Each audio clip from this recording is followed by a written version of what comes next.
나랑 결혼하면 빌린 돈도 안 갚아도 되고 살던 집 팔아서 은행빚도 갚을 수 있잖아. 빚에 허덕이던 저에게 같이 일하던 김 반장이 한 말입니다. 20년 전 남편이 세상을 떠났습니다. 공장을 운영하던 남편은 빚만 남긴 채 떠났고 공장과 살던 집까지 모두 팔았지만 빚을 다 갚지 못했습니다. 남은 빚 5천만 원을 갚기 위해 공장에서 일을 시작했습니다. 아이들도 대학을 포기하고 20살이 되자마자 일을 시작했죠. 그렇게 10년을 일해 드디어 빚을 모두 갚았습니다. 하지만 후련함도 잠시 자식들에 대한 미안함이 밀려왔습니다. 친구들은 대학을 다닐 때 힘들게 일하던 아이들을 떠올리니 마음이 아팠습니다. 몇 년 후 딸이 결혼한다는 소식을 전해줬습니다. 남편이 떠난 뒤 매일 울던 중학생 딸이 어느새 커서 결혼을 한다니 대견했습니다. 그런데 고민이 생겼습니다. 지금까지 딸에게 해준 게 하나도 없었습니다. 용돈 한 번 제대로 준 적이 없었죠. 결혼할 때 뭐라도 해주고 싶었습니다. 이것마저 못하면 평생 후회할 것 같았습니다. 결국 저는 은행에서 3천만 원을 대출받아 딸 결혼에 보탰습니다. 그리고 몇 년 후 아들이 결혼 소식을 전했습니다. 딸과 똑같이 3천만 원을 해주고 싶었습니다. 대출을 받기 위해 은행에 갔지만 추가 대출은 어렵다는 답을 들었습니다. 딸 결혼 때 빌린 돈도 아직 갚지 못했으니 당연한 일이었죠. 주변 사람들에게 돈을 빌려보려 했지만 그것도 쉽지 않았습니다. 그때 공장에서 19년째 함께 일하던 김 반장이 3천만 원을 빌려주겠다고 했습니다. 저는 괜찮다고 했지만 김 반장은 제 통장으로 3천만 원을 입금했습니다. 그렇게 매달 100만 원씩 갚는 조건으로 김 반장에게 돈을 빌리게 됐습니다. 하지만 돈을 갚기 위해 무리하게 일을 하다 손목을 다쳤고 결국 더 이상 일을 할 수 없게 되었습니다. 생활비와 은행 대출, 그리고 김 반장에게 빌린 돈까지 어떻게 해야 할지 고민하던 그때 김 반장이 저에게 함께 살자고 했습니다. 결혼하면 자신에게 빌린 돈도 갚지 않아도 되고 은행 빚도 정리할 수 있다고요. 저는 선택의 여지가 없었습니다. 결국 김 반장과 재혼을 했습니다. 처음 1년은 정말 행복했습니다.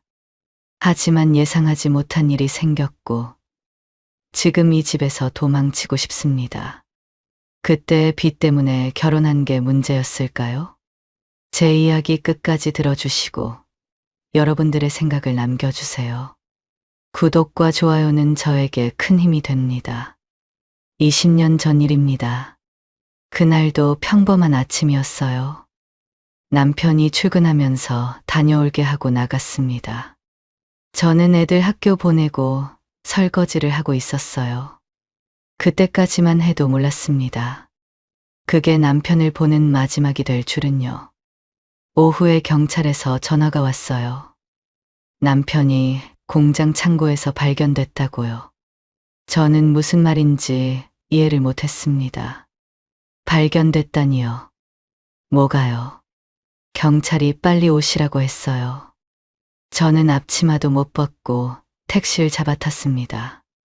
공장에 도착했을 때 이미 사람들이 많이 모여 있었어요. 경찰차도 있었고 구급차도 있었습니다. 저는 다리가 후들거리면서 창고 쪽으로 걸어갔어요. 남편은 창고 한쪽에 쓰러져 있었습니다. 눈을 감고 있었어요. 자는 것 같았습니다. 저는 남편 이름을 불렀어요. 대답이 없었습니다. 손을 잡았는데 차가웠어요. 그제야 알았습니다. 남편이 떠났다는 걸요. 나중에 들은 이야기로는 공장 사정이 많이 안 좋았다고 했어요. 부품 납품하던 큰 거래처가 갑자기 계약을 끊었다고요. 몇 달째 직원들 월급도 못 주고 있었다고 했어요. 하지만 남편은 저한테 힘들다는 말 한마디도 안 했습니다. 혼자 끙끙 앓다가 혼자 그렇게 간 거예요. 장례식을 치르고 나니까 빚쟁이들이 찾아왔습니다. 남편이 공장 돌리느라 여기저기서 돈을 빌렸더라고요. 은행도 있었고 사채도 있었죠. 저는 눈앞이 캄캄해졌어요. 일단 공장을 정리했습니다. 기계도 팔고 재고도 팔고 할 수 있는 건 다 했어요. 그래도 빚이 남았습니다. 살고 있던 아파트를 팔아 급한 빚부터 갚았어요. 남은 돈으로는 낡은 다세대 주택을 샀습니다. 이삿짐을 풀면서 눈물이 났어요. 그래도 길거리에 나앉지 않은 게 어디냐고 스스로를 달랬어요. 남은 빚은 5천만 원이었습니다. 5천만 원 정도면 살아가면서 천천히 갚을 수 있을 거라고 생각했어요. 죽기 살기로 일하면 언젠가는 다 갚을 수 있을 거라고요. 당장 생활비가 필요해 일을 해야 했습니다. 다행히 애들이 중학생이라 제가 일을 해도 크게 문제는 없을 거라고 생각했어요. 알아서 잘하겠지 싶었죠. 저는 최대한 돈을 많이 받을 수 있는 일을 찾았어요. 식당 서빙도 알아보고 청소일도 알아봤습니다. 여기저기 수소문을 하다가 집 근처에 자동차 부품 공장이 있다는 걸 알게 됐어요. 일이 고되지만 월급은 괜찮다고 했습니다. 고민 끝에 그 공장에서 일하기로 했어요. 아침 8시에 출근해서 저녁 6시에 퇴근하는데 잔업까지 하면 밤 10시까지 일할 수 있었습니다. 잔업수당까지 받으면 생활비 쓰고 빚도 조금씩 갚을 수 있을 것 같았어요. 막상 일을 구했지만 마음이 편하지는 않았습니다. 속이 쓰렸어요. 불과 몇 달 전까지만 해도 사모님 소리 듣던 제가 이제는 공장에서 일하게 됐으니까요. 손에 기름 묻혀가면서 부품 조립하는 신세가 됐으니까요. 남편이 원망스러웠습니다. 왜 나한테 한마디도 안 하고 혼자 그런 선택을 했는지. 나랑 같이 방법을 찾아볼 수도 있었잖아요. 왜 혼자 짊어지고 그렇게 갔는지요. 하지만 이런 생각조차 사치라고 털어냈어요. 자식들을 생각해서라도 죽기 살기로 해야 했습니다. 제가 무너지면 애들은 어떻게 되겠어요. 엄마라도 정신 차리고 버텨야 했어요. 공장 첫 출근 날이었습니다. 새벽같이 일어나서 준비를 하고 집을 나섰어요. 통근 버스를 타고 공장에 도착했습니다. 결혼하고 처음으로 하는 일이라 잘할 수 있을까? 사람들이랑 잘 지낼 수 있을까? 온갖 생각이 들었어요. 다행히 일은 어렵지 않았습니다. 부품 조립하는 단순 반복 작업이었어요. 나사 조이고 부품 끼우고 검사하고. 몸은 힘들었지만 널이 쓸 일은 없었습니다. 며칠 하니까 손에 익었죠. 일은 어렵지 않았지만 사람 관계가 힘들었습니다. 공장에 남자 직원들이 많았어요. 제가 혼자라는 이야기가 퍼지니까 남자들이 슬슬 치근덕거리기 시작했습니다. 밥 한 번 먹자, 술 한잔 하자, 그런 소리를 했어요. 결혼한 사람도 있었고 안 한 사람도 있었고 몸을 만지는 사람들도 많았습니다. 저는 다 거절했어요. 그럴 여유도 없었고 그럴 마음도 없었습니다. 남편이 떠난 지 얼마 안 됐는데 무슨 연애예요. 저는 그냥 돈 벌어서 빚 갚고 애들 키우는 게 전부였어요. 근데 그렇게 혼자 버티다 보니까 남편 없는 서러움이 느껴지더라고요. 예전에는 남편이 있으니까 아무도 저한테 함부로 못했어요. 근데 이제는 혼자니까 만만하게 보는 거였습니다. 그게 서러웠어요. 밤에 집에 와서 혼자 울 때도 있었습니다. 그렇게 열심히 일을 하다 보니 어느덧 5년이 지났습니다. 처음에는 하루하루가 너무 길었어요. 아침에 눈 뜨면 공장 가고 저녁에 퇴근하면 녹초가 돼서 쓰러지고. 그게 반복이었습니다. 그래도 5년이 지나니까 일도 적응이 됐고 사람들과도 친해졌습니다. 처음에 치근덕거리던 남자들도 이제는 포기했는지 그냥 동료로 대해줬어요. 점심시간에 같이 밥 먹고 농담도 하고.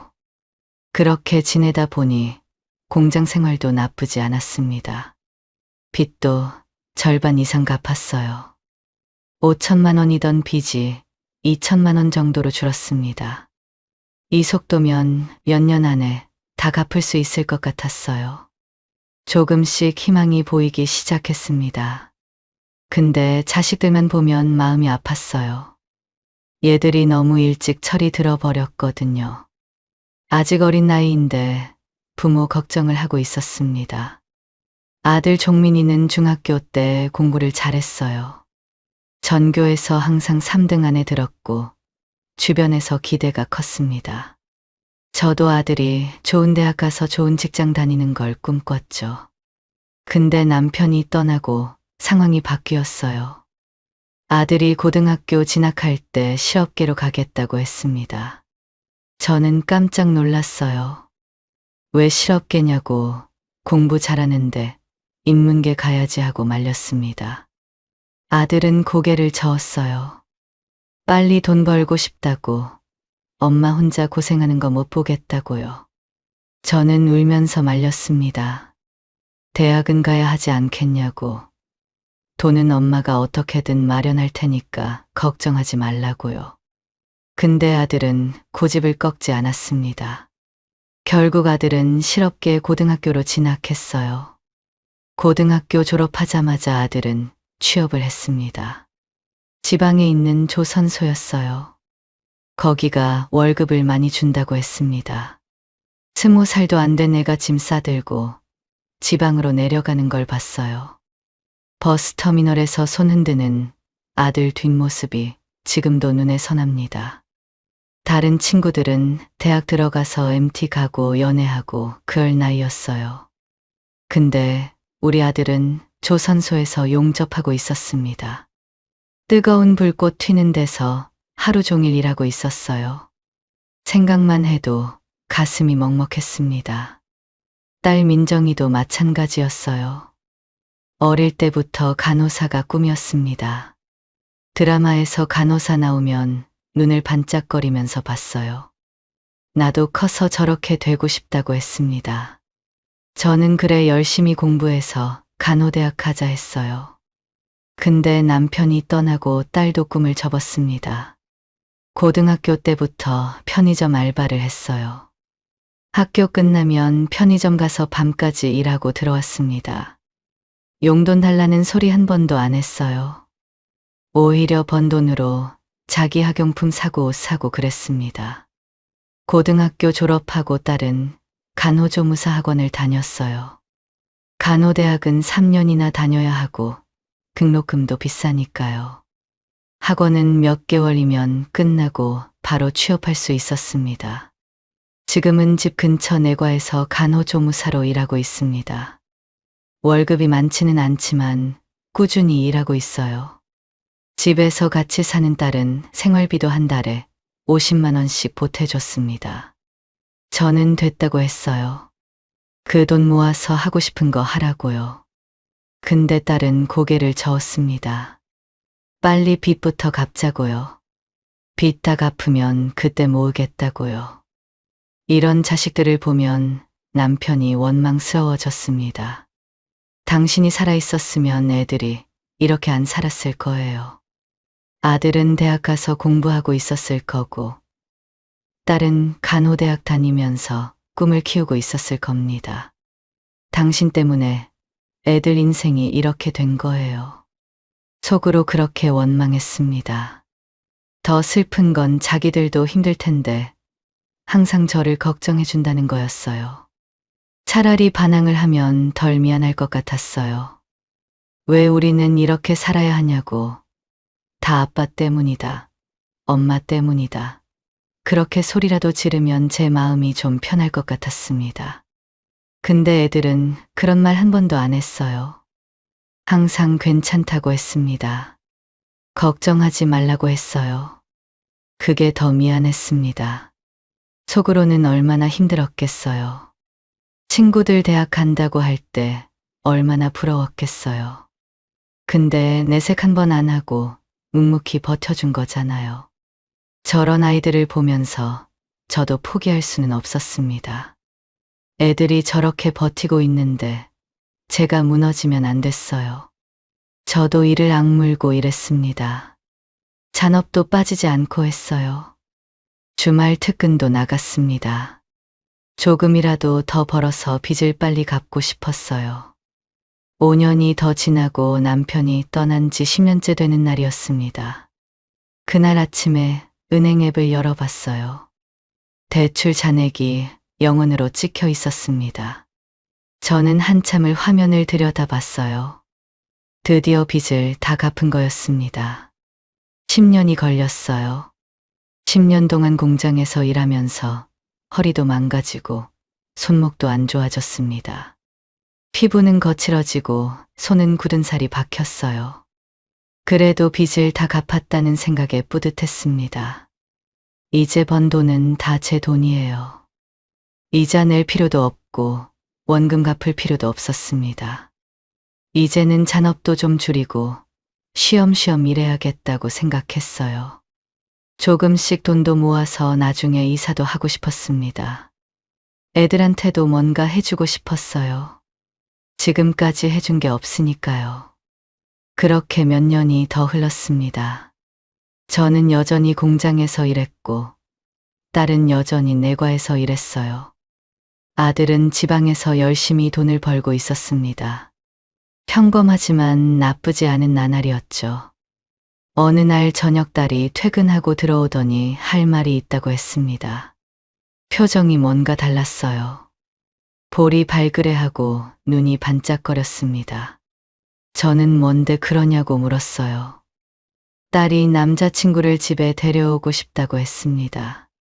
저는 깜짝 놀랐어요. 남자친구가 있었냐고 물으니까 딸이 부끄러운 듯 고개를 끄덕였습니다. 2년 정도 사귀었어. 이제 결혼 이야기가 나와서 엄마한테 소개시켜주고 싶어. 며칠 뒤 딸이 남자친구를 데리고 왔습니다. 덩치가 크고 인상이 좋은 청년이었어요. 인사도 바르게 하고 말투도 공손했습니다. 저는 남자친구가 마음에 들었어요. 딸을 바라보는 눈빛이 따뜻했거든요. 딸도 남자친구 옆에 있으니까 행복해 보였습니다. 10년 동안 고생만 하던 딸이 저렇게 웃는 모습을 보니까 저도 기분이 좋았어요. 남자친구가 돌아가고 딸이 물었습니다. 어떠냐고요? 마음에 드냐고요?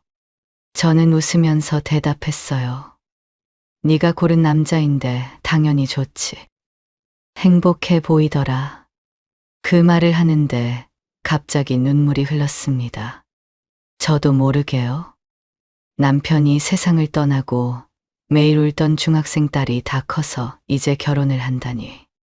감회가 새로웠어요. 대견하다는 생각밖에 안 들었습니다.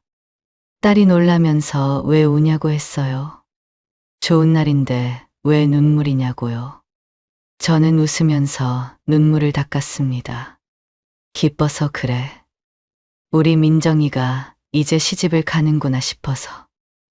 딸이 저를 안아줬어요. 엄마 고생 많았다고요. 이제 행복하게 살겠다고요. 저는 딸을 꼭 안으면서 그래, 행복하게 살아 했습니다. 근데 결혼 준비를 하면서 고민이 생겼습니다. 딸한테 해준 게 아무것도 없었거든요. 지금까지 용돈 한 번 제대로 챙겨준 적이 없어요. 오히려 딸이 생활비를 보태줬습니다. 부모로서 해준 게 하나도 없었어요. 결혼할 때 뭐라도 해주고 싶었습니다. 이거라도 안 하면 정말 후회할 것 같았어요. 평생 딸한테 미안할 것 같았습니다. 저는 통장을 다 모아봤어요. 빚 갚고 몇 년 동안 모은 돈이었습니다. 다 합쳐봤더니 1,000만 원이 전부였어요. 고작 1,000만 원. 10년 넘게 일했는데 가진 돈이 1,000만 원뿐이었습니다. 아무리 생각해도 1,000만 원은 너무 적었어요.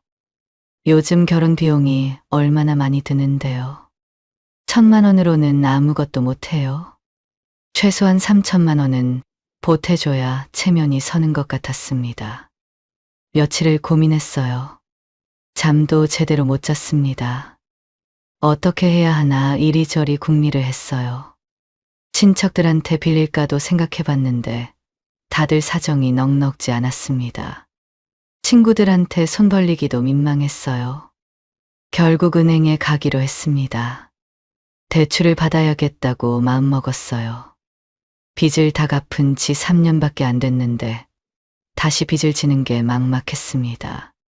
근데 딸 결혼하는데 아무것도 못 해주면 그게 더 마음에 걸릴 것 같았어요. 은행에 가서 상담을 받았습니다. 그리고 다세대 주택을 담보로 2,000만 원을 대출 받았어요.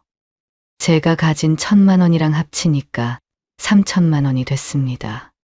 저는 그 돈을 딸한테 줬어요. 결혼 준비하는데 보태라고요.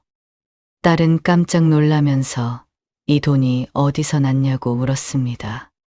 엄마가 무슨 돈이 있냐고요. 저는 웃으면서 대답했어요.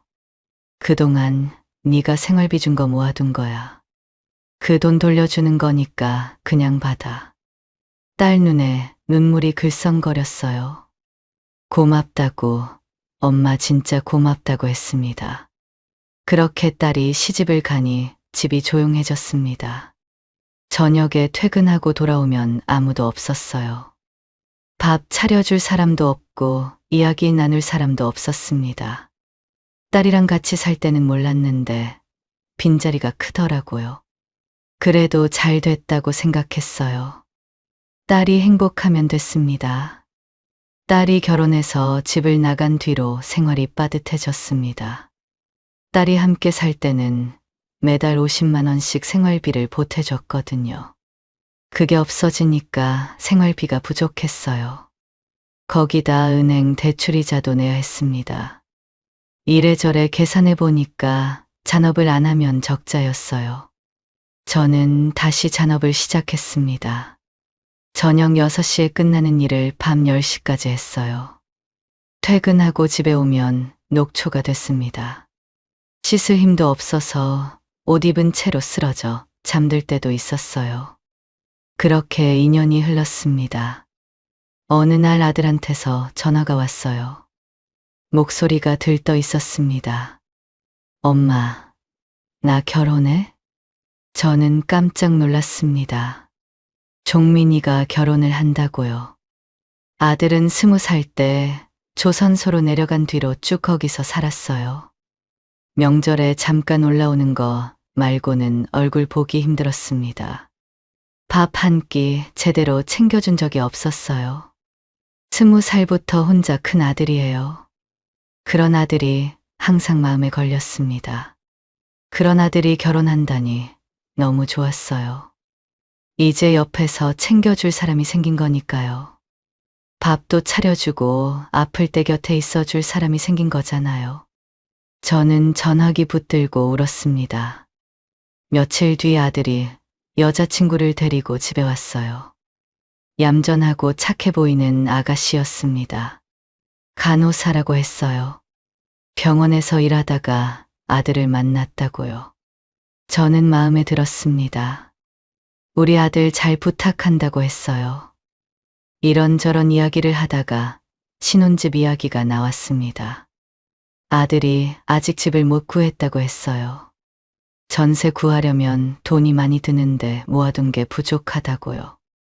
월세로 시작해야 할 것 같다고 했습니다. 그 말을 듣는데 마음이 무거웠어요. 10년 넘게 일했는데 돈을 많이 못 모은 거였습니다. 고졸이라 월급이 많지 않았고 혼자 살다 보니 생활비도 많이 들었겠죠. 저는 애써 웃으면서 괜찮다고 했어요. 근데 속으로는 미안했습니다. 아들이 돌아가고 저는 고민에 빠졌어요. 딸 결혼할 때처럼 돈을 보태주고 싶었습니다. 아들한테는 더 해주고 싶은 마음도 있었어요. 딸보다 더 고생했으니까요. 20살부터 혼자 타지에서 살았잖아요. 근데 딸 결혼할 때보다 형편이 더 안 좋았습니다. 모아둔 돈도 없었고 오히려 빚만 있었습니다. 딸 결혼할 때 빌린 2천만 원 중에 아직 1,600만 원이 남아 있었거든요. 그래도 3천만 원은 보태주고 싶었어요. 딸한테 해준 만큼은 해줘야 할 것 같았습니다. 저는 계산을 해봤습니다. 기존 빚 1,600만 원에 3천만 원을 더 빌리면 4,600만 원이에요. 한숨이 나왔습니다. 젊었을 때는 천천히 갚으면 된다고 생각했어요. 근데 이제 곧 60이 될 나이였습니다. 그 나이에 4,600만 원을 언제 다 갚겠어요. 앞으로 죽을 때까지 일만 해야 할 것 같았어요. 공장에서 은퇴할 때까지 일하고 그 뒤에도 다른 일 찾아서 일하고 쉴 날이 없을 것 같았습니다. 하지만 아들 생각을 하면 안 해줄 수가 없었어요. 저보다 더 힘들었을 아들이잖아요. 저는 결심했습니다. 어떻게든 3천만 원을 마련해서 아들한테 주기로요. 빚이 늘어나도 어쩔 수 없었습니다. 다음 날 오전 반차를 내고 은행을 찾아갔어요. 추가 대출이 가능한지 물어봤습니다. 하지만 은행에서는 안 된다고 했어요. 기존 대출이 남아 있어서 그거부터 갚아야 추가 대출이 가능하다고 했죠. 저는 막막했습니다. 은행이 안 되면 어디서 돈을 구해요? 어쩔 수 없이 제2금융권을 알아봤어요. 저축은행에 가서 상담을 받았습니다. 거기서는 대출 갈아타기가 가능하다고 했어요. 기존 은행 대출을 갚아주고 추가로 더 빌려준다고요. 근데 3천만 원까지는 힘들다고 했습니다. 한도가 부족하다고요. 그리고 금리가 너무 높았어요. 이자만 내다가 원금을 못 갚을 것 같았습니다. 저는 생각해보겠다고 하고 나왔어요. 발걸음이 무거웠습니다. 어떻게 해야 할지 답이 안 보였어요. 오후에 출근해서 일을 하는데 손이 안 움직였습니다. 머릿속이 복잡해서 집중이 안 됐어요. 부품을 조립하다가 실수를 해서 불량이 나왔습니다. 옆에 있던 동료가 괜찮냐고 물었어요. 저는 괜찮다고 했지만 괜찮지 않았습니다. 그때 김 반장이 다가왔어요. 제 앞에 서더니 물었습니다. 오전에 반차 쓰고 어디 다녀왔어? 무슨 일 있어? 저는 아무것도 아니라고 대답했어요. 그냥 볼 일이 있어서 잠깐 다녀왔다고요. 김 반장은 저를 한참 쳐다봤습니다. 뭔가 말하고 싶은 눈빛이었어요. 근데 더 캐묻지는 않았습니다. 무슨 일 있으면 이야기하라고 말하고 자리를 떠났어요. 김 반장은 제가 일하는 라인 관리자입니다. 40살에 공장에 처음 들어왔을 때부터 알고 지낸 사이예요. 벌써 19년째였습니다. 처음 공장에 들어왔을 때 제가 혼자라는 걸 알고 많은 남자 직원들이 들이댔어요. 밥 한 번 먹자, 술 한잔 하자, 그런 소리들을 했습니다.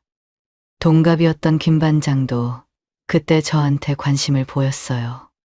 미혼이었던 김 반장은 한참을 저를 따라다녔습니다. 다른 남자들은 하룻밤 어떻게 해볼까 하는 속셈이었지만 김 반장은 달랐어요. 정말 결혼까지 생각했던 것 같았습니다. 진지하게 사귀자고 했거든요. 김 반장은 좋은 사람이었어요. 근데 그때는 연애할 상황이 아니었습니다. 빚도 갚아야 했고 애들도 키워야 했어요. 무엇보다 초혼인 김 반장과 결혼하는 건 말도 안 되는 일이었습니다. 저는 애 둘 딸린 과부였으니까요. 김 반장 인생 망치는 거라고 생각했어요. 그래서 계속 거절했습니다. 그렇게 몇 년이 지나고 김 반장이 국제 결혼을 했어요. 베트남에서 온 젊은 여자였습니다. 저보다 20살은 어려 보였어요. 결혼했다고 들었을 때 잘 됐다 싶었습니다. 이제 저한테 미련을 끊겠구나 싶었어요. 그때부터 좀 멀어졌습니다. 근데 3년 만에 그 여자가 도망을 갔어요. 어느 날 갑자기 짐 싸들고 사라졌다고 했습니다. 돈만 챙겨서 튀었다고요. 김 반장이 한동안 많이 힘들어했어요. 술도 많이 마시고 일도 손에 안 잡힌다고 했습니다. 그 뒤로 김 반장이 또 저한테 관심을 보이기 시작했어요. 이제 서로 도싱이니까 잘해보자고요. 저는 또 거절했습니다. 그때도 여유가 없었거든요. 빚도 아직 남아 있었고 애들 뒷바라지도 해야 했어요. 그렇게 세월이 흐르다 보니 이제는 그냥 친구처럼 편한 사이가 됐습니다. 연애 감정 같은 건 사라지고 그냥 오래 알고 지낸 사람이 된 거예요. 가끔 퇴근하고 술도 한잔하고 힘든 일 있으면 고민도 털어놓고 그런 사이였습니다. 퇴근 시간이 됐어요. 저는 짐을 챙겨서 나왔습니다. 통근 버스를 타고 집으로 가는데 머릿속이 복잡했어요. 3천만 원을 어떻게 구해야 하나? 고금리로 빌려야 하나? 아니면 아들한테 솔직하게 말해야 하나? 생각이 꼬리에 꼬리를 물었습니다. 퇴근하고 집에 돌아와서 소파에 앉았습니다. 그때 핸드폰이 울렸습니다. 카톡 알림이었어요. 아들한테서 온 메시지였습니다. 엄마 청첩장 나왔어 하면서 모바일 청첩장 링크를 보내줬더라고요. 저는 링크를 눌러서 열어봤어요. 아들이 신부랑 나란히 서서 웃고 있었어요. 정장 입은 아들이 낯설면서도 듬직해 보였습니다. 옆에 있는 신부도 환하게 웃고 있었어요. 그 사진을 보는데 눈물이 핑 돌았습니다. 20살에 조선소로 내려가서 10년 넘게 혼자 고생한 아들이에요. 떼약볕에 용접하고 겨울에는 얼어붙은 철판 위에서 일했습니다. 그러면서 힘들다는 소리 한 번 안 하고 묵묵히 버텼어요. 그런 아들이 저렇게 웃고 있었습니다. 저는 마음을 굳혔어요. 무조건 해줘야겠다고요. 어떻게든 3천만 원을 마련해서 아들한테 줘야겠다고요. 사진 속 아들 웃는 얼굴을 보니까 안 해줄 수가 없었습니다. 근데 방법이 없었어요. 은행은 안 되고 제2금융권은 금리가 너무 높고 어떻게 해야 할지 막막했습니다. 한숨만 나왔어요. 다음 날 출근했습니다. 일을 하는데 집중이 안 됐어요. 손은 움직이는데 머리는 딴 데 가 있었습니다. 멍하니 서 있는데 김 반장이 다가왔습니다.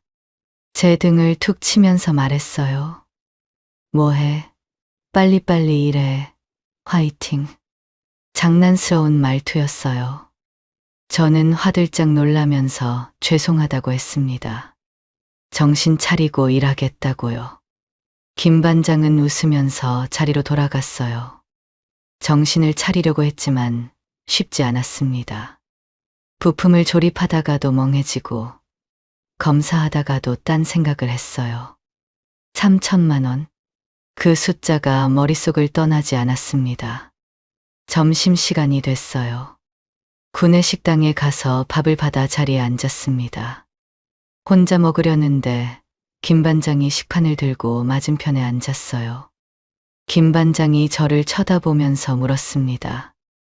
무슨 일 있어? 어제부터 계속 멍하니 있는 것 같은데. 저는 아무것도 아니라고 대답했어요. 그냥 좀 피곤해서 그렇다고요. 김 반장은 고개를 갸우뚱하더니 말했습니다. 개인사는 관심 없고 관리자로서 묻는 거야. 일하는데 멍하니 있으니까 무슨 일인지 말해봐. 저는 여기서 말하기는 그렇다고 했습니다. 퇴근하고 술이나 한잔 하자고요. 그때 이야기하겠다고요. 김 반장은 알았다고 고개를 끄덕였어요. 그러면서 오후에는 쉬엄쉬엄 일하라고 했습니다. 무리하지 말라고요. 오후 시간이 어떻게 지나갔는지 모르겠습니다. 퇴근 시간이 되자 김 반장이 나가자고 다가왔어요. 집 근처 호프집에 갔습니다. 맥주가 나오고 김 반장이 먼저 입을 열었습니다. 요즘 왜 이렇게 힘이 없어? 무슨 일이야? 저는 맥주를 한 모금 마시고 대답했어요. 우리 종민이가 결혼한다고요. 김 반장 눈이 커졌습니다. 잘 됐다면서요? 종민이도 드디어 결혼하는구나 하면서 기뻐했죠. 언제 하냐? 어디서 하냐? 상대방은 어떤 사람이냐? 김 반장이 이것저것 물어봤습니다. 저는 아는 대로 대답했어요. 제 말을 듣고 김 반장이 고개를 갸우뚱했어요. 근데 아들 결혼하는데 왜 이렇게 기분이 안 좋아 보여? 기뻐해야 하는 거 아니야? 저는 맥주를 한 잔 들이켰습니다. 목이 탔어요. 잔을 내려놓고 입을 열었습니다. 김 반장도 알잖아. 남편 그렇게 되고 자식들한테 아무것도 해준 게 없어. 아들한테도 뭐라도 해주고 싶은데 상황이 안 돼. 김 반장은 잠자코 듣고 있었어요. 저는 계속 말했습니다. 20살부터 혼자 고생한 애라고요. 그런 애가 결혼하는데 엄마가 아무것도 못 해주면 그게 말이 되냐고 했죠. 김 반장이 고개를 저었습니다. 자식들한테 해준 게 뭐가 없냐고. 혼자서 둘 다 키웠으면 그게 다 해준 거라고요. 이제까지 잘 키웠으면 됐지 하면서 위로해줬어요. 그러다 김 반장이 물었습니다. 어제 오전 반차 쓰고 어디 다녀온 거냐고요. 한참 뜸을 들이다 대답했습니다. 은행에 다녀왔다고요. 아들 결혼하는데 조금이라도 보태주고 싶어서 대출 받을 수 있나 알아봤다고 했죠. 김 반장이 대출은 됐냐고 물었어요. 저는 말없이 고개를 저었습니다. 기존 대출도 있고 다세대 주택이라 담보 가치도 낮아서 한도가 너무 적다고요. 제2금융권도 알아봤는데 금리가 너무 높아서 고민이라고 했어요. 김 반장은 안타까운 표정을 지었어요. 그래서 어떻게 할 거냐고 물었습니다. 저는 다른 방법을 찾아봐야지 하고 대답했어요. 그러자 김 반장이 얼마가 필요한 거냐고 물었습니다. 3천만 원. 김 반장은 아무 말 없이 맥주만 마셨어요. 저도 더 이상 말을 안 했습니다. 그렇게 한참을 마시면서 이런저런 이야기를 했어요. 일 이야기도 하고 옛날 이야기도 하고 무거운 분위기를 풀려고 노력했습니다. 밤이 늦어서 집으로 돌아왔어요. 소파에 앉아서 한숨을 쉬었습니다. 답답했는데 그래도 김 반장한테 털어놓으니까 속이 조금 풀리는 것 같았어요. 혼자 끙끙 앓는 것보다는 나았습니다. 다음 날부터 저는 주변 사람들한테 돈을 빌려보려고 했습니다. 공장 동료들한테 슬쩍 이야기를 꺼냈어요. 아들 결혼하는데 급하게 돈이 필요하다고 조금만 빌려줄 수 있냐고요. 근데 다들 사정이 넉넉지 않았습니다. 미안하다면서 고개를 저었어요. 친척들한테도 연락해봤습니다. 오랜만에 전화해서 안부 묻고 이런저런 이야기하다가 돈 이야기를 꺼냈습니다. 근데 친척들도 마찬가지였어요. 요즘 경기가 안 좋아서 애들 학비 내느라 힘들어서 다들 사정이 있었습니다. 저도 이해했어요. 남의 돈 빌려주기 쉬운 세상이 아니니까요. 점점 아들 결혼식이 다가왔습니다. 결혼식이 코앞인데 돈은 구하지 못해 조급해졌습니다. 밤에 잠도 제대로 못 잤어요. 눈 감으면 3천만 원이라는 숫자가 떠올랐습니다. 공장에서 일할 때도 집중이 안 됐어요. 실수가 잦아졌습니다. 부품을 떨어뜨리고 나사를 잘못 조이고 검사하다가 분량을 놓치고 동료들이 괜찮냐고 물을 정도였어요. 저는 괜찮다고 했지만 괜찮지 않았습니다. 그런 저를 볼 때마다 김 반장이 다가와서 힘내라고 말해줬어요. 그렇게 한 달이 지났습니다. 결혼식이 몇 주 앞으로 다가왔어요. 저는 여전히 돈을 못 구하고 있었습니다. 이제 정말 답이 없었어요. 점심시간이 됐습니다. 구내식당에서 밥을 받아 자리에 앉았어요. 혼자 먹으려는데 김 반장이 식판을 들고 제 옆에 앉았습니다. 이제 종민이 결혼식도 얼마 안 남았던데 돈은 어떻게 구했어? 저는 숟가락을 들다가 멈췄습니다. 대답하기가 싫었어요. 들어보니까 공장 사람들한테도 빌려달라고 했던 것 같던데. 김 반장이 덧붙였습니다. 저는 아직이라고 짧게 대답했어요. 그러자 김 반장이 저를 쳐다보면서 말했어요. 다른 공장 사람들한테는 다 돈 빌려달라고 말하면서 왜 자기한테는 말 안 했냐며 서운하다고요. 자기한테 언제 빌려달라고 할지 기다리고 있었는데 왜 말을 안 했냐고 물었습니다. 저는 밥을 한 숟가락 떴다가 내려놓았어요. 김 반장 눈을 못 쳐다봤습니다. 그래도 김 반장한테는 어떻게 말을 해? 못해. 진심이었습니다. 19년 동안 저한테 잘해준 사람이에요. 좋다고 따라다녔는데 제가 다 차버린 사람입니다. 그런 사람한테 어떻게 돈을 빌려달라고 해요? 염치가 없는 거잖아요. 김 반장은 잠깐 저를 쳐다보더니 말했습니다. 됐고, 내가 빌려줄게. 저는 됐다고 고개를 저었어요. 내가 알아서 할 테니까 신경 끄라고요. 김 반장은 웃으면서 말했습니다. 지금 거부할 처지가 아닐 텐데. 저는 정 안 되면 나중에 말할 테니까 기다리라고 했어요. 아직 시간이 조금 있으니까요. 김 반장은 고개를 끄덕이며 웃었습니다. 연락 기다릴 테니까 빨리 달라고요. 그러고는 자리에서 일어나 갔습니다. 그렇게 일주일이 더 지났어요. 결혼식이 2주일 앞으로 다가왔습니다. 저는 여전히 돈을 못 구했어요. 이제 진짜 답이 없었습니다. 김 반장한테 빌려야 하나 말아야 하나 고민했어요. 근데 차마 입이 안 떨어졌습니다. 그날 오후에도 멍하니 일을 하고 있었어요. 손은 움직이는데 머리는 딴 데 가 있었습니다. 그때 김 반장이 저를 불렀습니다.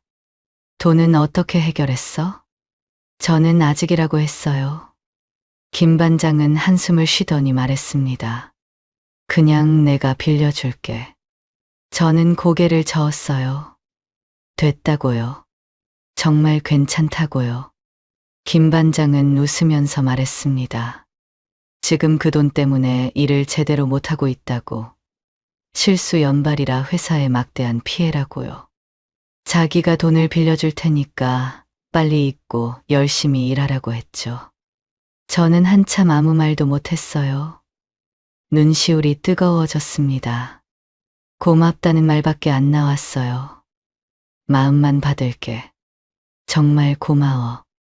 김 반장은 고개를 끄덕이더니 자리로 돌아갔어요. 그날 저녁 일이 끝나고 통근버스를 탔습니다. 버스 창가에 기대서 눈을 감았어요. 머릿속은 여전히 복잡했습니다. 3천만 원. 그 숫자가 떠나질 않았어요. 그때 핸드폰이 울렸습니다. 카톡 알림인가 싶어서 꺼내봤어요. 3천만 원 입금. 김학기. 저는 눈을 의심했습니다. 뭐라고요? 3천만 원이요. 김학기요. 김학기가 누구지? 한참 생각하다가 깨달았어요. 김 반장 이름이었습니다. 저는 깜짝 놀라서 화면을 다시 봤습니다. 진짜 3천만 원이 입금돼 있었어요. 김 반장이 제 월급 통장으로 3천만 원을 보낸 거였습니다. 제가 거절했는데 그냥 보내버린 거예요. 버스에서 내리자마자 김 반장한테 전화를 걸었습니다. 이게 뭐야? 갑자기 왜 돈을 보내? 제가 다급하게 물었어요. 김 반장은 웃으면서 대답했습니다. 고마워할 거 없다고요.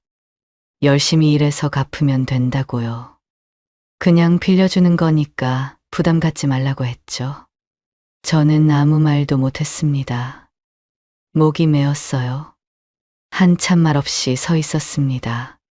고마워. 정말 고마워. 겨우 그 말만 했습니다. 목소리가 떨렸어요. 김 반장은 됐다고 그냥 일이나 열심히 하라고 하면서 전화를 끊었습니다. 집으로 돌아와서 소파에 앉았어요. 그리고 바로 아들 계좌로 3천만 원을 송금했습니다. 종민아 결혼 축하한다. 이거 신혼집 마련하는데 보태라. 그렇게 문자를 보냈어요. 잠시 후 아들한테서 전화가 왔습니다. 엄마 이게 무슨 돈이냐고, 어디서 났냐고 물었죠. 저는 웃으면서 대답했어요. 엄마가 모아둔 거라고요. 걱정하지 말고 잘 쓰라고요. 아들이 울먹거리면서 고맙다고 했습니다. 엄마 고생 많이 했다고요. 저도 눈물이 났어요. 근데 울면 안 될 것 같아서 참았습니다. 아들한테 잘 살라고 하고 전화를 끊었어요. 전화를 끊고 나니까 그제야 마음이 놓였습니다. 한숨이 푹 나왔어요. 드디어 아들한테 해줄 걸 해줬구나. 이제 걱정 없이 결혼식 할 수 있겠구나. 그런 생각이 들었습니다. 근데 곧 다른 걱정이 밀려왔어요. 김 반장한테 어떻게 돈을 갚아야 하나? 3천만 원이 적은 돈이 아니잖아요. 그리고 은행 대출도 아직 1,600만 원이나 남아 있었습니다. 총 4,600만 원을 갚아야 하는 거였어요. 이제 공장에서 일할 날도 얼마 안 남았습니다. 예순이 코앞이었어요. 정년까지 몇 년 안 남았습니다. 그 안에 최대한 빨리 갚아야 했어요. 다음 날 출근하자마자 김 반장을 찾아갔습니다. 김 반장이 사무실에서 뭔가 적고 있었어요. 저를 보더니 웃었습니다. 저는 어떻게 갚을지 말했습니다. 한 달에 100만 원씩 30개월 동안 갚을게. 김 반장은 고개를 저었습니다. 그렇게 무리할 필요 없다고요. 한 달에 100만 원씩 갚으면 생활이 힘들 거라며 50만 원씩만 갚으라고 했어요. 이자는 축의금 대신이니까 원금만 천천히 갚으라고요. 저는 안 된다고 했습니다. 김 반장도 알잖아. 이제 나이 때문에 공장에서 얼마 못해. 정년 전까지 다 갚고 싶어. 그래야 마음이 편할 것 같아. 그러면서 잔업이나 주말 근무 있으면 저한테 말해달라고 했어요. 이제 정신 차리고 열심히 해서 빨리 갚겠다고요. 김 반장은 한참 저를 쳐다보더니 고개를 끄덕였습니다. 알았다고요. 대신 무리는 하지 말라고 했죠. 그날 이후로 저는 죽기 살기로 일했습니다. 저녁 6시에 퇴근하지 않고 밤 10시까지 잔업을 했어요. 주말 근무가 있으면 빠지지 않고 나갔습니다. 조금이라도 더 벌려고 했어요. 그렇게 3개월이 지났습니다. 아들 결혼식도 무사히 마쳤어요. 김 반장 돈도 3개월치를 갚았어요. 아직 2,700만 원이 남았지만 이렇게 꾸준히 갚으면 언젠가는 다 갚을 수 있을 거라고 생각했습니다. 조금만 더 고생하면 된다고요. 근데 요즘 몸이 이상했어요. 부품을 조일 때마다 손목이 저릿저릿했습니다. 처음에는 무리해서 일해서 그런가 보다 싶었어요. 쉬면 좋아지겠지 하고 넘겼습니다. 근데 상태가 점점 심각해졌어요. 손목이 저린 게 아니라 아프기 시작했습니다. 부품을 들어 올리기가 힘들어졌어요. 손에 힘이 안 들어갔습니다. 나사를 조이려고 하면 손목에서 통증이 왔어요. 참다 병원에 가서 검사를 받았어요. 의사가 결과를 보더니 심각하게 말했습니다. 손목 터널 증후군입니다.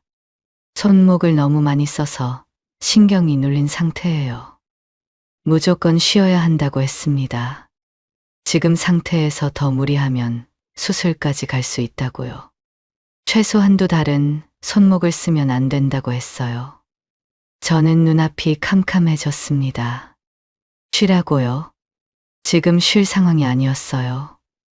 은행 대출도 있고 김 반장한테 빌린 돈도 있었습니다. 당장 다음 달 생활비도 걱정이었어요. 일을 쉬면 어떻게 살아요? 병원을 나오면서 한숨이 절로 나왔습니다. 하필이면 지금이냐고요. 돈 갚아야 할 때 왜 이러냐고요. 하늘이 원망스러웠습니다.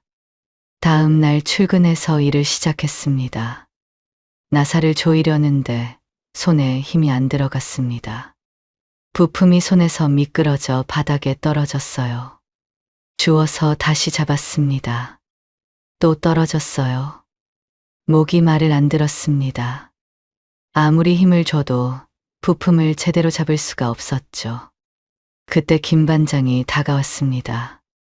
무슨 일 있냐고, 왜 자꾸 부품을 떨어뜨리냐고 물었어요.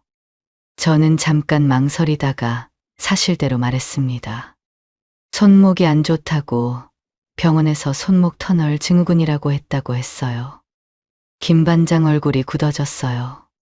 손목이 그렇게 아프면서 왜 무식하게 참고 있었냐고 당장 쉬라고 했습니다. 저는 안 된다고 했어요. 쉬면 회사에서 잘리는 거 아니냐고, 빚도 갚아야 하는데 어떻게 쉬냐고 했죠. 김 반장은 한숨을 쉬더니 말했습니다. 내가 회사에 잘 말해볼 테니까 일단 기다려봐. 그리고 오늘은 그냥 쉬고 있어. 점심시간이 됐어요. 구내식당에서 밥을 먹고 있는데 김 반장이 다가왔습니다. 회사에서 병가로 한 달 받았어. 무급이긴 한데 한 달 동안 치료 잘 받고 다 나아서 복귀해. 저는 깜짝 놀랐습니다. 무급이어도 자리를 지켜준다는 거잖아요. 저는 고맙다고 했어요. 진심이었습니다. 김 반장이 아니었으면 바로 잘렸을 거예요.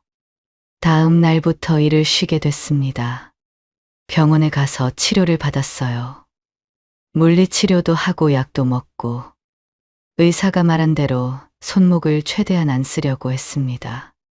하지만 걱정이 태산이었어요. 당장 생활비가 문제였습니다. 무급 병가니까 월급이 안 나오잖아요. 병원비도 들어가고요. 한 달을 어떻게 버텨야 할지 막막했어요. 그때 김 반장한테 전화가 왔습니다. 생활비는 괜찮냐고요. 필요하면 퇴직금 중간 정산 받을 수 있게 도와주겠다고 했죠. 저는 퇴직금 중간 정산을 알아봤어요. 근데 문제가 있었습니다. 벌써 몇 번이나 중간 정산을 받은 적이 있었거든요. 그래서 퇴직금이 얼마 안 남아 있었어요. 확인해 보니까 400만 원이 전부였습니다. 한 달 생활비랑 병원비 내면 거의 안 남을 금액이었어요. 그래도 어쩔 수 없었습니다. 그거라도 받아서 버텨야 했죠. 퇴직금 중간 정산을 받아서 생활을 시작했습니다. 최대한 아껴 썼어요. 한 달만 버티면 된다고 생각했습니다. 한 달 후면 치료가 끝나고 다시 회사로 복귀하면 되니까요. 그렇게 한 달이 지나고 손목 상태가 많이 좋아졌습니다. 통증도 줄었고 힘도 어느 정도 들어갔어요. 의사가 무리하지 않는 선에서 일해도 된다고 했습니다. 병가가 끝나고 회사로 복귀했어요. 오랜만에 공장 문을 열고 들어가니까 익숙한 기계 소리가 들렸습니다. 김 반장이 저를 보더니 환하게 웃었어요.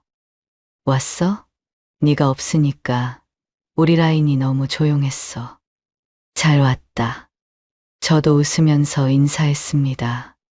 다시 일할 수 있다는 게 기뻤어요. 한 달 동안 집에만 있으니까 답답했거든요. 작업복으로 갈아입고 라인에 섰습니다. 부품을 잡고 나사를 조였어요. 오전에는 괜찮았습니다. 손목에 무리가 안 갔어요. 이 정도면 할 수 있겠다 싶었습니다. 근데 오후가 되니까 상황이 달라졌어요. 손목이 다시 찌릿찌릿해지기 시작했습니다.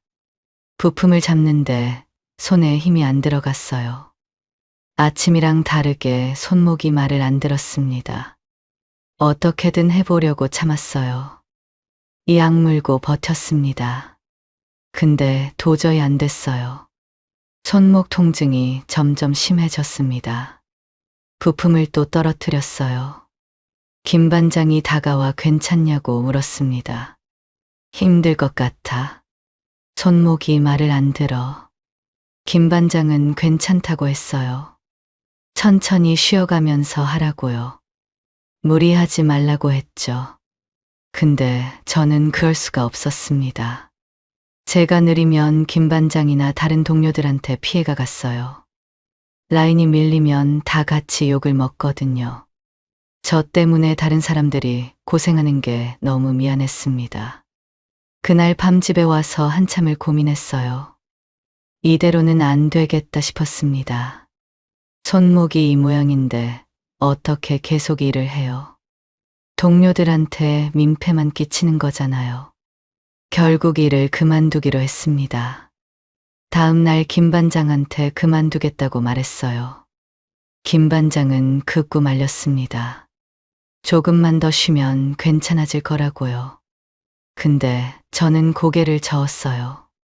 민폐 끼치기 싫다고요. 이 상태로 일하면 다른 사람들한테 피해가 간다고요. 김 반장은 한참 저를 쳐다보더니 한숨을 쉬었습니다. 그래 그럼 대신 다른 일 구할 때까지 빚 갚는 건 보류야. 일 찾으면 그때 천천히 갚아. 저는 고맙다고 했습니다. 꼭 갚겠다고요. 그런데 막상 일을 그만두고 나니까 막막했습니다. 이제 생활비는 어떻게 하나? 김 반장 빚이야 나중에 갚는다 치더라도 은행 빚은 어떡해요? 매달 이자가 나가는데요.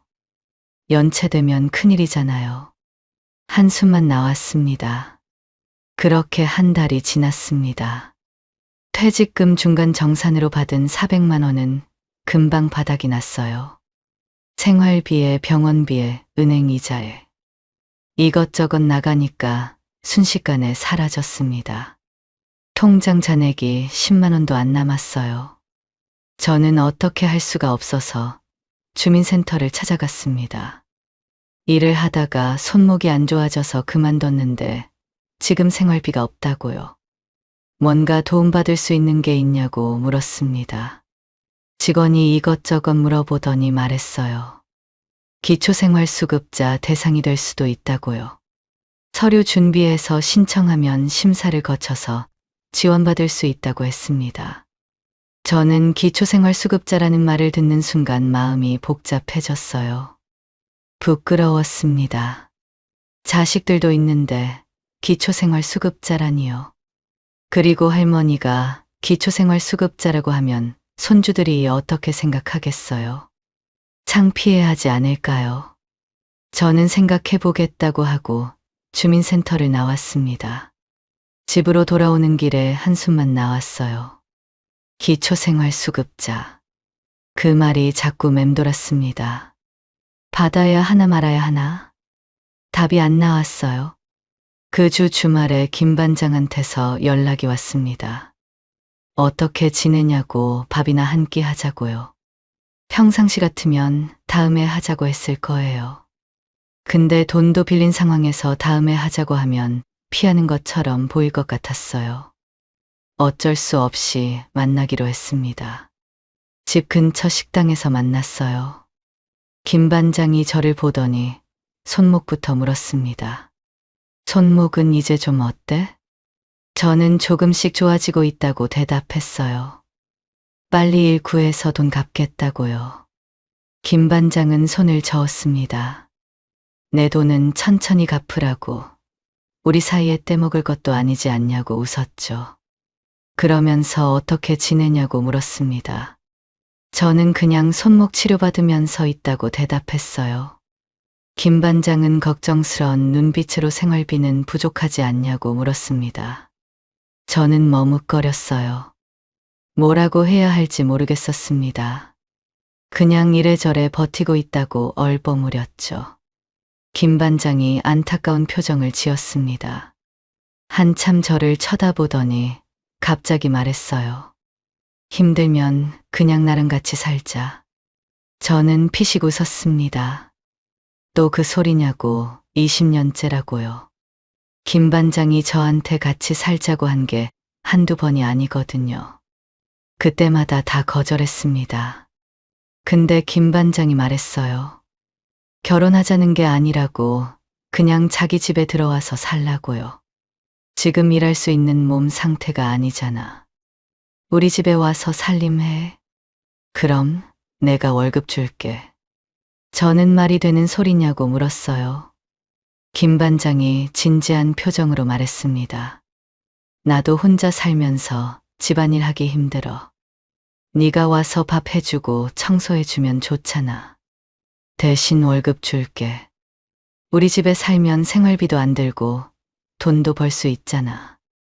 손목 다 낫고 일 구할 때까지만 있어. 저는 잠깐 멍했어요. 김 반장이 진지한 건지 장난인 건지 모르겠었습니다. 웃어 넘기면서 됐다고 했어요. 무슨 그런 말을 하냐고요. 그렇게 점심을 먹고 집으로 돌아왔습니다. 소파에 앉아 쉬는데 김 반장이 한 말이 계속 떠올랐습니다. 우리 집에 와서 살림해. 월급 줄게. 장난으로 한 말 같기도 하고 아닌 것 같기도 했어요.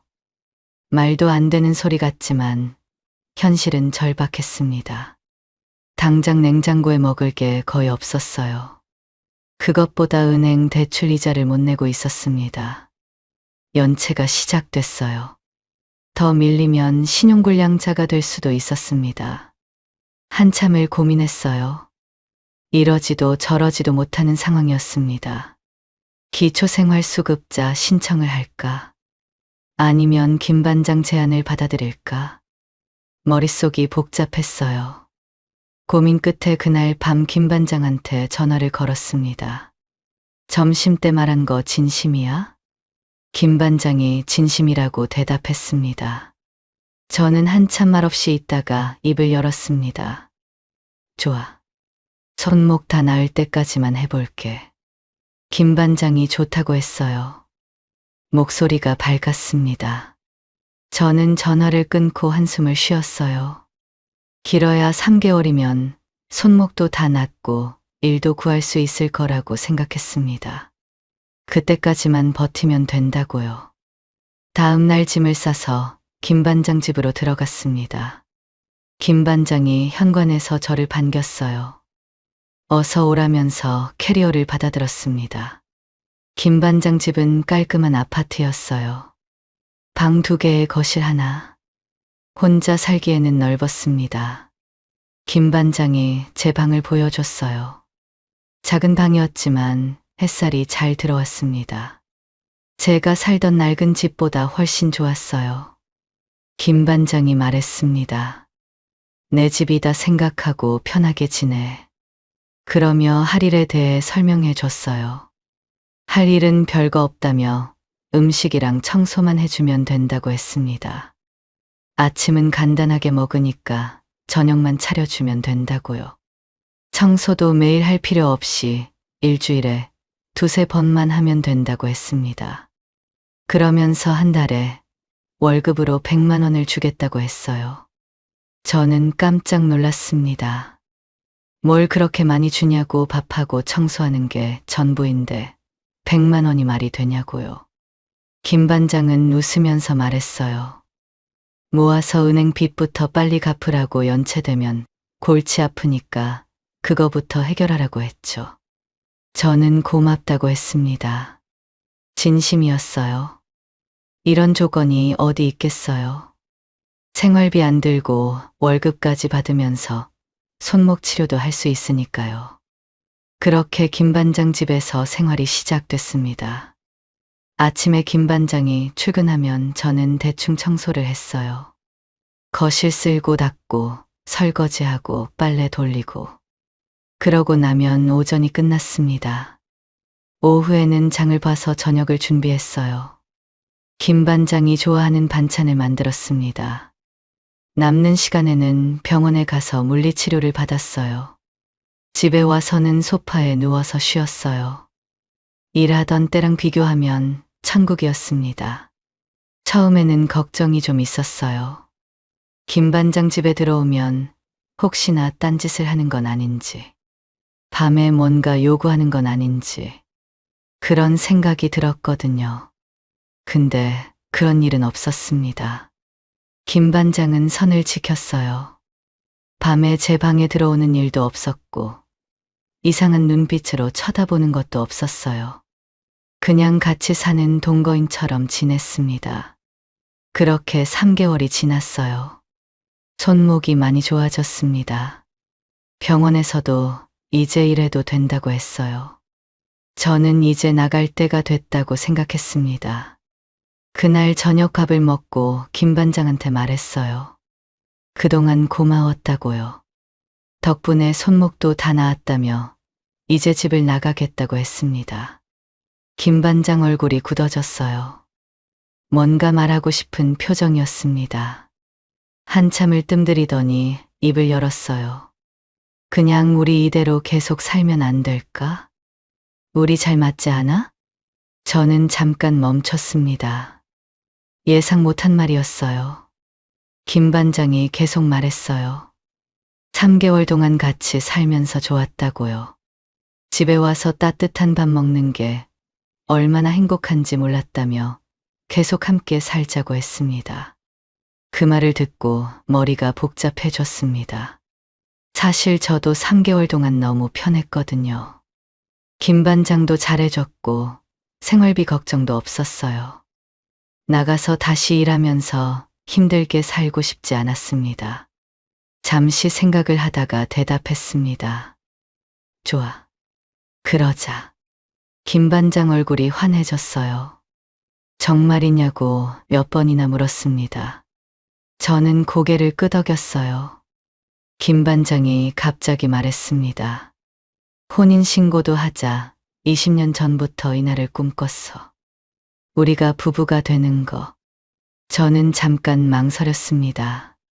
지금처럼 함께 사는 거랑 결혼은 또 다른 이야기니까요. 그때 김 반장이 말을 덧붙였습니다.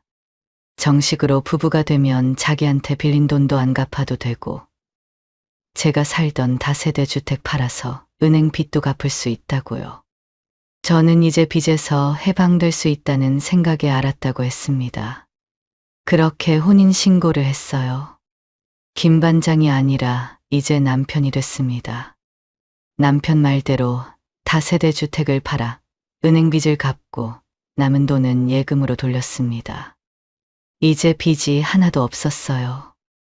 20년 만에 처음으로 빚 없이 살게 됐습니다. 부부가 되고 첫날 밤이었어요. 남편이 제 방으로 왔습니다. 처음으로 부부 관계를 가졌어요. 남편은 정말 행복한 표정이었습니다. 이날을 위해 20년을 기다렸다고요. 저는 부끄러웠어요. 60이 다 된 나이에 이런 일을 하다니. 근데 싫지는 않았습니다. 다음 날 자식들한테 결혼 소식을 알렸어요. 전화로 이야기했습니다. 아들이랑 딸 모두 축하해줬어요. 엄마도 이제 행복하게 살라며 혼자 고생만 하셨는데 이제 좋은 사람 만나서 다행이라고요. 저는 고맙다고 했습니다. 자식들이 이해해줘서 다행이었어요. 그렇게 결혼한 지 1년이 지났습니다. 남편은 여전히 저한테 잘해줬어요. 아침에 일어나면 커피를 타줬고 저녁에는 설거지를 도와줬습니다. 주말에는 같이 시장도 가고 공원 산책도 했어요. 정년 퇴직을 하고 나서는 같이 보내는 시간이 더 많아졌습니다. 여행도 다녔어요. 경주도 가고 부산도 가고 제주도도 갔습니다. 혼자 살 때는 상상도 못했던 일들이었어요. 그러던 어느 날 아들한테서 전화가 왔습니다. 손주가 2주 전에 태어났는데 산후조리원에서 나와 이제 집으로 왔다며 한번 보러 오라고 했죠. 남편에게 손주 보러 가야겠다고 말했어요. 남편도 축하한다면서 다녀오라고 했습니다.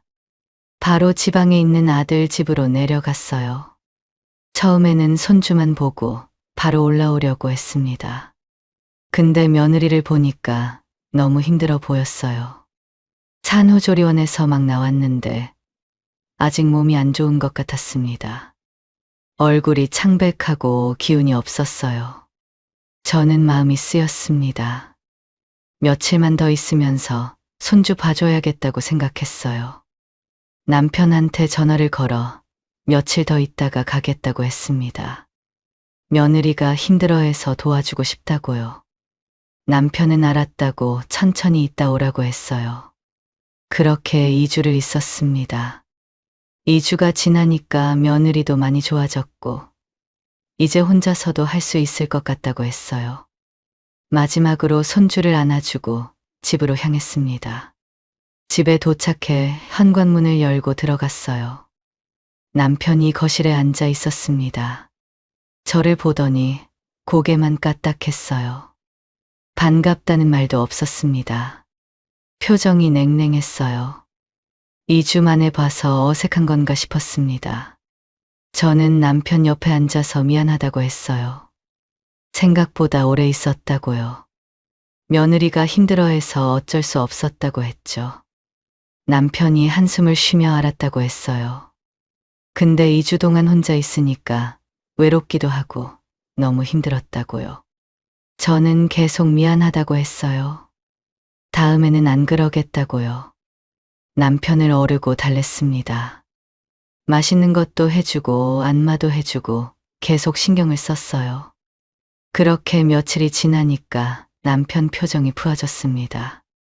다시 예전처럼 대화도 하고 웃기도 했어요. 다행이다 싶었습니다. 그렇게 3개월이 지났어요. 이번에는 딸한테서 연락이 왔습니다. 둘째를 낳았다고요. 저는 기뻤지만 동시에 걱정이 됐습니다. 친정엄마로서 가야 하는 건 당연한데 남편 눈치가 보였거든요. 지난번에 2주 있었다가 남편이 삐졌던 게 생각났어요. 어떻게 말해야 할까 고민했습니다. 한참을 생각하다가 남편한테 말했어요. 오전에 갔다가 오후에 바로 오겠다고 얼굴만 보고 올 거라고 했죠. 남편은 알았다고 했습니다. 다음 날 아침 일찍 병원으로 갔어요. 딸이 병실에 누워 있었습니다. 얼굴이 피곤해 보였어요. 저는 딸 손을 잡고 고생했다고 말해줬습니다. 손주도 봤어요. 또 작고 예쁜 아기였습니다. 오후가 되고 집에 가야 할 시간이었습니다. 저는 딸한테 이제 가봐야겠다고 했어요. 딸이 저를 붙잡았습니다. 엄마 조금만 더 있으면 안 돼.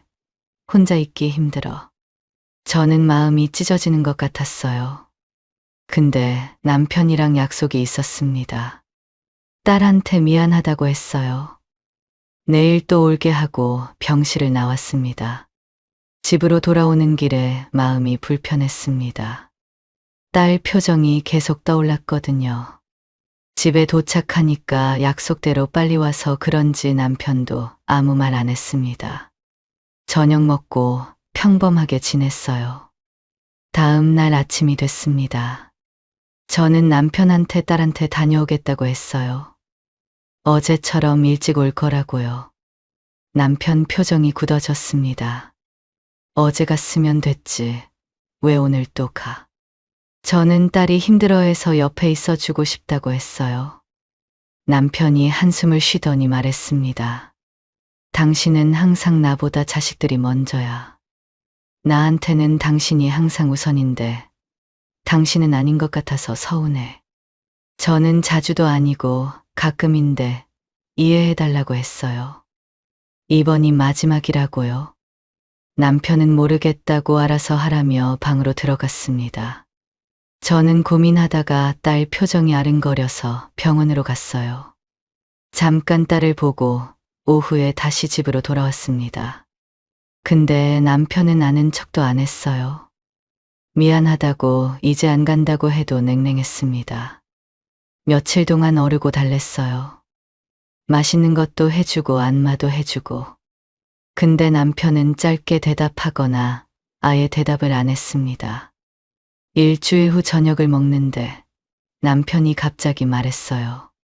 미안하면 약속해. 앞으로 자식들은 1년에 한 번만 만나. 하루만. 그 이상은 안 돼. 저는 귀를 의심했습니다. 혹시 무슨 일이 생기면 어떡하냐고 했더니 남편이 고개를 저었어요. 더 이상은 나도 양보 못해. 그게 싫으면 함께 못 살아. 저는 차마 알았다고 말을 못했습니다. 내가 어떻게 키운 자식들인데요. 혼자서 빚 갚으면서 키운 애들이에요. 제가 망설이자 남편이 한숨을 쉬며 방으로 들어갔습니다. 그날 이후로 대화가 없어졌어요. 밥도 따로 먹었습니다. 같은 집에 사는데 남남처럼 지냈어요. 밤에 잠이 안 왔습니다. 자식들과 떨어지라니요. 말도 안 되는 소리였어요. 근데 그렇다고 헤어지고 혼자 살 자신도 없었습니다. 집도 팔았고 돈도 없어요. 60 넘은 나이에 나가면 갈 데가 없었습니다. 어떻게 하면 좋을까요? 지금 이 편안함을 포기해야 할지, 자식들을 포기해야 할지, 정말 모르겠습니다.